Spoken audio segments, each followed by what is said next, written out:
ਜਿਹੜੇ ਲੋਕ ਤੁਹਾਨੂੰ ਮਸ਼ਵਰਾ ਦੇਣਗੇ ਨਾ ਖਾਸ ਤੌਰ ਤੇ हिकमत का इलाज करने वाले तो छेती दही का नहीं दसणगे तुहानूं, ठीक है, सोच समझ के कोई दसेगा वरना नहीं दसेगा।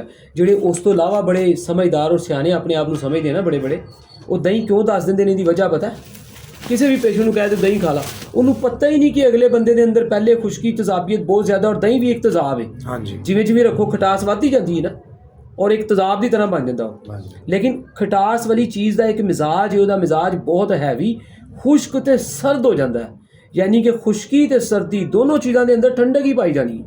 ठीक, खुश्की ਨਾਲ चीज़ां फटदियां ते सर्दी ਦੇ ਨਾਲ भी उस चीज़ ने दे अंदर गर्मी हरारत नहीं आनी, ठीक है, ਜਿਹੜੀ थोड़ी जी हैगी है। यानी कि जो वजूद जिसम खून ठंडा रहेगा तो वह मेदे की पावर होर ज़्यादा घट जाएगी। हांडी नूं चुੱਲ੍ਹੇ ते रख के थल्ले जिन्नियां मर्जी आपां बर्फ दीयां बलाकियां ला दईए कदी नहीं पकनी जिन्नी देर तक थल्ले प्रॉपर अग नहीं चलेगी। हाँ, अग अगर तेज़ लग गई तां भी चीज़ां सड़ जानियां ने, जे अग घट हुई तो फिर उन्हें बनना ही नहीं छेती, उन्नी देर में इंसान या हांडी या कई घंटे बंदा परेशान रहेगा।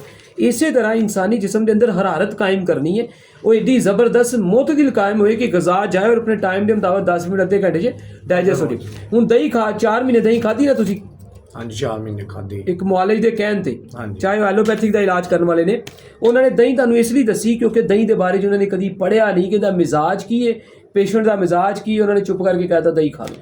ਹੁਣ ਸਾਡੇ ਮੁਤਾਬਕ ਕਿਸੇ ਨੇ ਦਹੀਂ ਗਲਤੀ ਨਾਲ ਖਾਣੀ ਵੀ ਹੈ, वैसे ਉਹ ਵੀ ਆਖਰੀ ਗੱਲ ਸੁਣ ਲਓ, ਮੈਂ ਗੱਲ ਪੂਰੀ ਆਪਣੀ ਸਮਝਾ ਦਿਆਂ ਨਾ, ਠੀਕ ਹੈ ਜੀ। ਉਹਦੇ 'ਚ ਸਾਡੇ ਮੁਤਾਬਕ ਕਿਸੇ ਨੇ ਦਹੀਂ ਖਾਣੀ ਵੀ ਹੈ ਤੇ ਉਹ ਹਮੇਸ਼ਾ ਸੁਰਖ ਮਿਰਚ ਕਰਾਰੀ ਪਾ ਕੇ ਤੇ ਨਮਕ ਪਾ ਕੇ ਖਾਏ, ਚਾਹੇ ਸਹਿਰੀਆਂ 'ਚ ਖਾਏ, ਅਫਤਾਰੀਆਂ 'ਚ ਖਾਏ ਤੇ ਚਾਹੇ ਜਦੋਂ ਮਰਜ਼ੀ ਖਾਏ, ਉਹਦੀ ਜ਼ਿੰਦਗੀ 'ਚ ਹਮੇਸ਼ਾ ਉਹਨੂੰ ਫਾਇਦਾ ਹੋਏਗਾ ਦਹੀਂ ਦਾ। ਨਹੀਂ ਤੇ ਦਹੀਂ ਖਾਣ ਵਾਲਾ ਵੀ ਬੰਦਾ ਅੱਜ ਕੱਲ੍ਹ ਫਸ ਜਾਂਦਾ। ਹੁਣ ਦੱਸੋ ਕੀ ਕਹਿ ਰਹੇ?